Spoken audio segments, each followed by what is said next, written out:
These people are like, God is he's a disembodied mind. I heard you guys talk about that, and I've actually thought about that, and I'm like, that I don't think that makes sense either. Why can't we just say he's a disembodied spiritual agent? I mean, this stuff is it's religion. It's a religious type of thing, and I think when people try and cloak the original religious word like spirit, right? Like that's a religious word. When people try and cloak those words and try and make them sound more intelligent or try and make them sound more scholarly than what they are, that definitely is dishonest. Okay, that's interesting. It's interesting that you make a distinction between a disembodied mind and a disembodied spirit. I'm not sure I understand the difference between the two. So,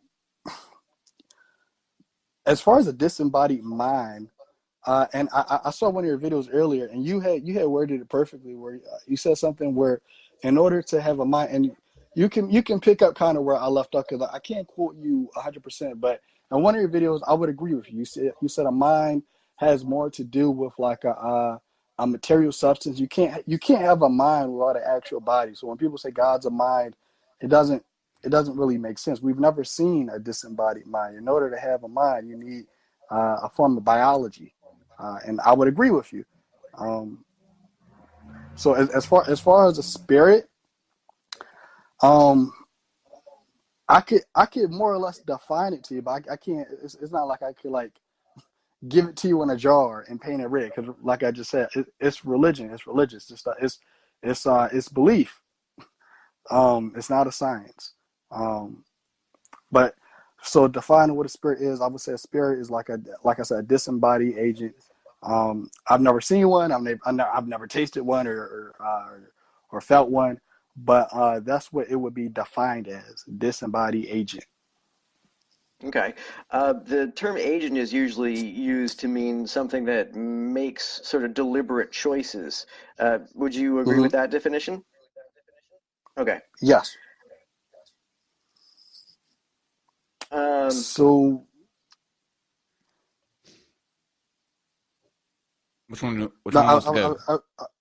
yeah, I was just saying. So as far as that, so where we go from there is, I would argue that there definitely is reason to believe that a God or a divine agent does exist. Whether he's Allah, whether he's Buddha, whatever you would never necessarily know. But I will say one of the reasons why I would say it makes sense to believe in God, or do I want to put it like that? I would say one reason why I believe in God, at least, is it seems to me there is a direct correlation between being intelligent and being religious, as far as when you look at human evolution. So we know that our ancestors and our ancestors before our ancestors, like the Homo sapiens, I'm sorry, Neanderthals, they were religious.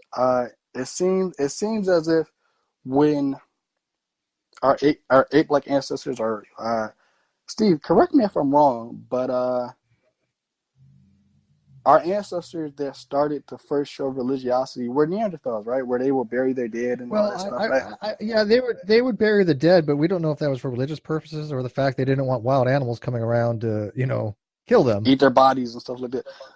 So, Yeah, so I yeah, mean, I don't know if they had religious beliefs, but I don't know. I mean, yeah, it but certainly wasn't any kind of organized religion. no. So as far as early humans go, I think they definitely were religious, and I think that it goes to show that as soon as humans first begin to become intelligent, and they started to become interested in early, like, pre-scientific ideas, like, for example, how did the stars get to where they're at now, or stuff like they probably didn't ask exactly like that, or why does the sun set in the way that it does? When they started As soon questioning as things. when people started questioning things, this God thing, this God idea came into front view, or front provision. And so I would definitely say it seems like religion is a thing that only us higher evolved animals can even come up with or even understand. And I think it definitely is it's a direct correlation of our intelligence. So I would say that's one reason why I would say it. I can understand how people could come to this belief in God. Interesting. But yeah, that All right, definitely TMM.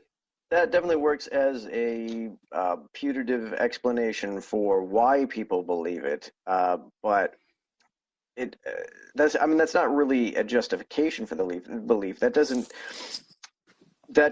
say why you should believe it. Mhm. No. Um. So why As should far as the we, why you Wayne? Yeah, as far as the why you should, that's where you start going from more general to like more specific. I would say people should believe it because I'm a Christian, so I would say obviously I think the resurrection of Jesus is the best explanation among all the other religious beliefs. Um, but also I think why should people believe in God? I think it best makes sense out of all the other explanations. Um, But why? so you think, yeah, well, you think that God is, say, the best explanation for why the universe exists, for example? Yes.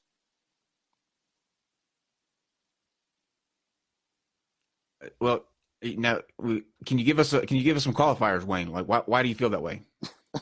Oh, so okay, I'll give you guys like a twofold answer. One, I haven't seen I haven't seen a better explanation as of yet.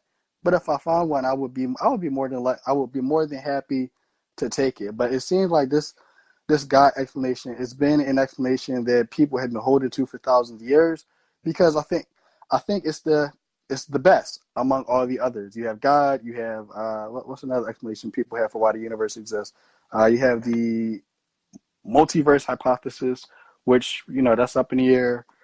Some people might say aliens, and this goes on to my second part, where if aliens or some other form of higher beings, did create the universe, or if we were to find out they did exist, I would say I would say one way we could actually test this God hypothesis is I would bargain to you, or I would reckon to you, that if aliens or other higher forms of intelligence does exist out in the universe, I think they would be religious too, because I think I think there's a direct correlation between being intelligent and being religious.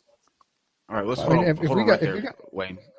TMM, do you want to respond to what he just said there?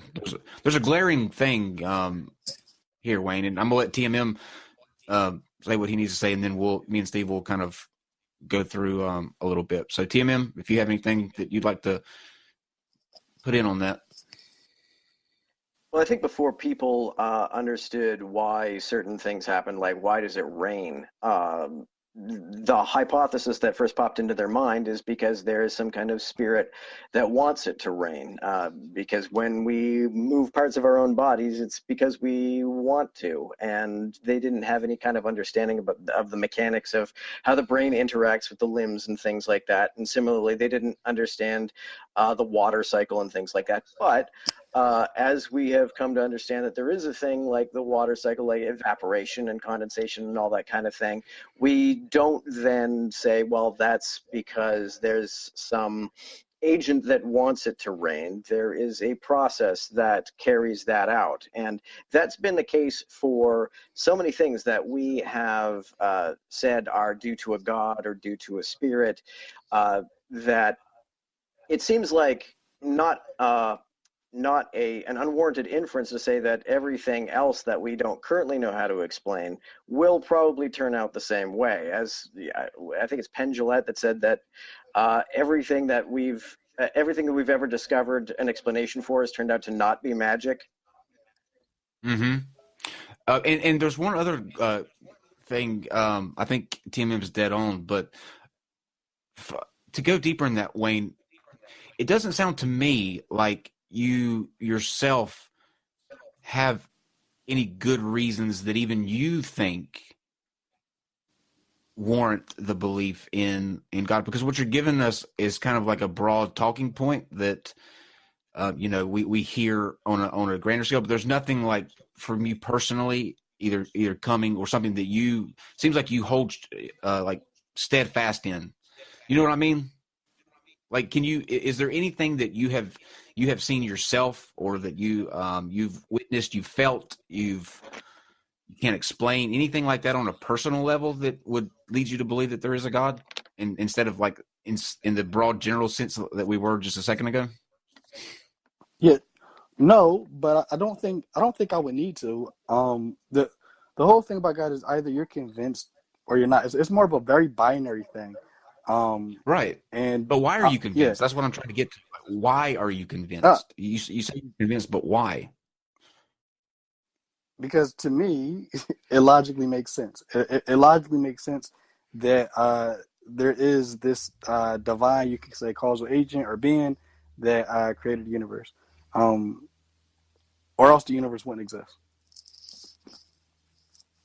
Well, just as I have a problem with the idea of a mind existing without a brain, I still have a problem with the idea of an agent existing without a brain, because it seems like agency and deliberation and making choices, that seems like some kind of process that it would require something carries out that process. And if it's not something material, if it's not something physical, what is it? So that's a very good question that's been discussed. I would say you're right, but it's something that we can't fully understand, because who knows the physics beyond this universe. I couldn't be able to explain to you. It's something beyond our knowledge. Now, what I will say is, as far as God, it seems like there's this hyper-dimensional thing going on, where it's something beyond our our reach in time, or our understanding of time. I would not say that something spaceless or timeless created the universe. I think a better way to put it is, whatever created the universe is on a separate timeline to us. It exists on a separate timeline, or it exists in another plane of space or another dimension. But I would agree with you guys, where if you have something spaceless, timeless, or immaterial, you sort of have nothing. So that's not really a good argument. Wait, let me try to bring it back a little bit, because I think you went off on a tangent there, about the whole, like, the mindless thing. I'm going to go a little bit parting from DMM here. I don't have a problem with a mind existing independent of body. That I have no issue with that. I don't believe that, but it's not logically impossible. Okay, so dualism, people are dualist. What I have an issue of is that we've never seen that, and you're arguing it as an abductive case. You're saying, because you said it before, I find it to be the most likely explanation. Well, there's two problems I have with that. One, it's not the most likely, because we've never seen that as an explanation. You have no priors to compare that to. Not saying that's logically possible. Sure, it is possible. I do think that dualism, it's logically possible. I don't think it's physically possible, but for arguendo's sake. But you're saying that it's the most likely explanation. But is it? Because if we've never seen anything to explain it before, like Hovind loves the whole arrowhead argument, right? If you see walking down a beach, you see an arrowhead. We know that man created it, some intelligence created it. Yes, because we have priors by which we've seen man create arrowheads before. We've never seen a disembodied mind create anything. So that's one point. And the other point would be, I forgot to say your point. Address that, and then I'll get to my second point, because I've lost my train of thought too. But how do you think it's the most likely case where we've never seen that before as an explanation? So are you saying, like, so because, like, we've never seen something with the characteristics of what people call God, that means it must not be true? No, that's not what I said at all. I've never said it must not be true. I'm saying is, if you're going to say it's the most likely explanation, that means you have to have some reason by which you've seen a prior event to which to compare it to. Reason is the key word, Wayne, that we're all three of us are trying to get to. Like, what is the reasons for why you believe that is more likely than not? Because you're giving us overall answers. You're just saying, Yes. I believe it's more likely than not that a God created this universe. But you're not telling us why you believe it's more likely than not. Because what about the Big Bang? What if it was the Big Bang? Why is the Big Bang not good enough compared to the God explanation? What gives him that little edge over something like the Big Bang? because the Big Bang doesn't deal with creation. The Big Bang deals more